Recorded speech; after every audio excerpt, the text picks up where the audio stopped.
Hey you guys, here are some facts on Gen Z and the present mental health crisis.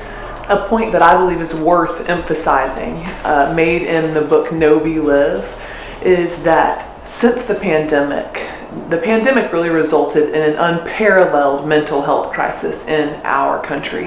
And one of the major contributors to that mental health crisis is the increase in the use of screens. We spend more and more time on screens for school, for work, for every kind of thing.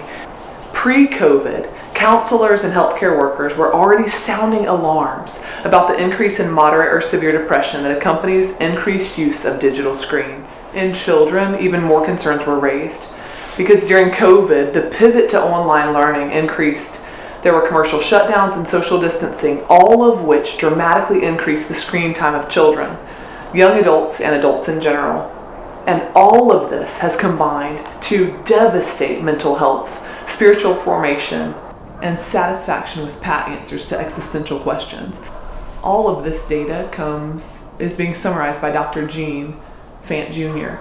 And this is what we need to know. So basically, as a result of the pandemic, every one of us in the United States is spending more time on screens, generally speaking. And as a result, we are in an unparalleled mental health crisis. And it's been very clear that data shows that the more time that we spend on screens and the more time that our children spend on screens, the greater the increase in mental health concerns, the greater their anxiety, the greater the risk for depression, even the risk for suicide. And a lot of that, a great portion of that has been contributed by the advent of social media and the amount of time that our kids spend on social media and YouTube and Google. But now that almost every person has a page dedicated to themselves online, and then here's the deal: if our kids are comparing themselves to those who have created pages for themselves to show their best life now, a lot of times what you see on Facebook and Instagram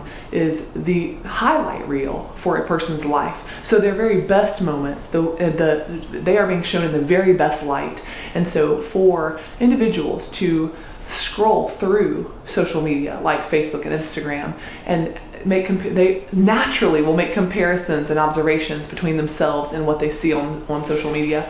And that is devastating to our kids' confidence, to their self-esteem. And we just need to be aware as parents that we are the gatekeepers for their time on screens. We are the gatekeepers concerning whether or not we allow them to be on social media, to have access to things like YouTube, Facebook, and Instagram. And my strong suggestion is that we would limit those things or not give them access until they are well into young adulthood, or getting ready to jump out of our homes and into life on their own, because the statistics show that the greater the time that they spend on screens, the more in danger they are for having greater mental health concerns. And I just want to put a plug in here too for adults. We live in a country where there are high rates of depression and high rates of anxiety.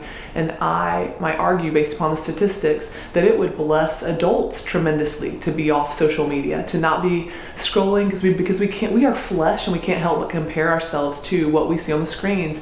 And if we're comparing ourselves to what we see someone has posted about themselves, again, the highlight reel for their lives, and that doesn't show all the highs and the lows for life. It just shows all the highs. So you can feel inadequate, or like you couldn't compete with someone else and what they've got going on, when the reality is it's a charade. It's a false picture of what their lives really look like. And the enemy would love for us to suffer with depression and anxiety as we live always comparing ourselves to other people, because then we become unfruitful for the kingdom of God.